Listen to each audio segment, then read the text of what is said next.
कर्नाटक ने एक बहुत बड़ा आत्मविश्वास कांग्रेस को और विपक्षी दलों को दिया है और बहुत ही जबरदस्त है।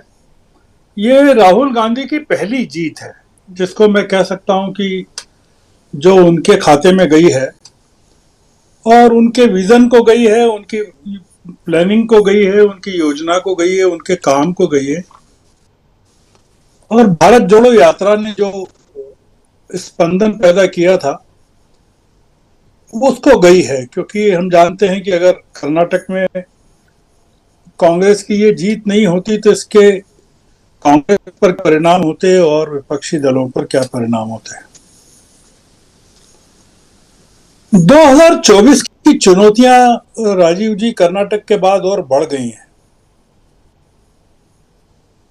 मैं इसलिए कह रहा हूं कि 2024 के पहले जिन राज्यों में चुनाव हैं, मध्य प्रदेश में और छत्तीसगढ़ में और राजस्थान में और तेलंगाना में, इन चुनावों में वो लोग जो विपक्षी दलों के कर्नाटक में, बेंगलुरु में उपस्थित थे, उनकी कोई भूमिका नहीं है। जो इमीडिएट कंसर्न्स हैं कांग्रेस के लिए वो ये राज्य हैं। अगर आप इनमें देखें तो इसमें एनसीपी का कोई रोल नहीं है, स्टालिन नहीं है, सीपीआई का नहीं है, नीतीश कुमार, महबूबा का नहीं है, सोरेन, तेजस्वी, सीपीएम का, किसी का नहीं है। ये बायपोलर इलेक्शन है। कम से कम 3 राज्यों में, छत्तीसगढ़ का और राजस्थान और मध्य प्रदेश और तेलंगाना में लगभग ट्रायंगुलर है, 4 कॉर्नर्ड भी हो सकता है। वहां बीजेपी भी रहेगी और केसीआर की पार्टी भी रहेगी और ओवैसी का भी सामना करना पड़ेगा। कई चीजें हैं वहां तेलंगाना में। मिजोरम की मैं बात नहीं कर रहा। कांग्रेस की चुनौतियां बड़ी हैं राजीव जी,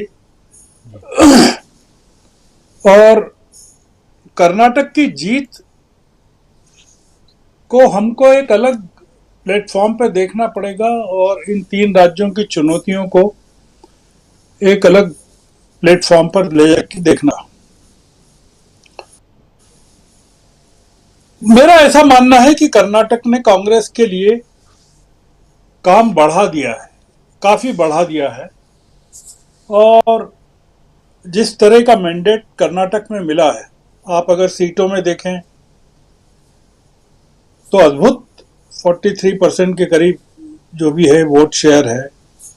पिछली बार से 7 जो सीटों में जो ट्रांसलेट हुआ है, जो कॉन्फिडेंस में हुआ है, जो एकता में हुआ है। देखिए चुनौती क्या है ये थोड़ा सा समझना पड़ेगा। राजीव जी आप जब कहेंगे मैं रुक जाऊंगा, आप मुझे अपने समय के हिसाब से बता दीजिएगा। नहीं, बिल्कुल, प्लीज आप अपनी बात करिए। कर्नाटक का एक्सपेरिमेंट जो राहुल गांधी जी ने किया, जो आज की कैबिनेट में झलकता है कि इसमें 3 दलित लीडर हैं, एक एसटी का आदमी है, 2 माइनॉरिटीज के हैं, एक लिंगा का है, एक सामान्य वर्ग से है। ये एक अद्भुत कैबिनेट है, 8 लोग। ये किसी भी भारत के किसी भी राज्य में नहीं है इस तरह की कैबिनेट।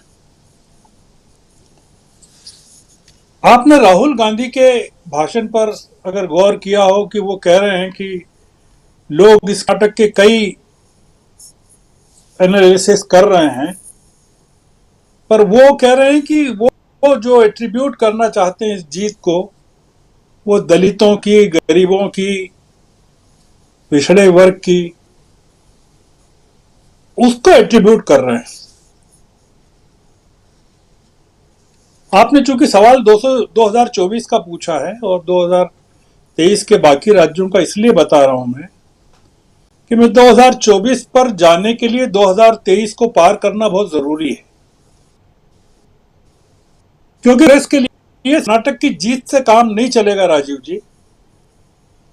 मध्य प्रदेश, राजस्थान, छत्तीसगढ़ को जीतना और तेलंगाना को जीतना भी जरूरी रहेगा, बहुत जरूरी रहेगा। ये काफी सिग्निफिकेंट है कि आज अखिलेश नहीं थे और ममता नहीं थी, केजरीवाल और केसीआर को तो खैर बुलाया नहीं था,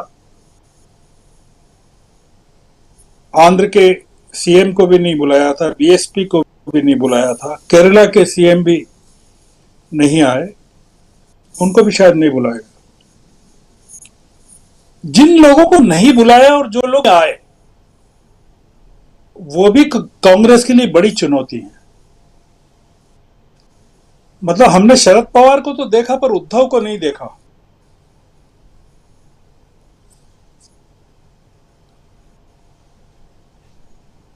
ये बड़ा विषय इसलिए अभी नहीं आता हूं, मैं आपको मूल मुद्दे पर आता हूं जी।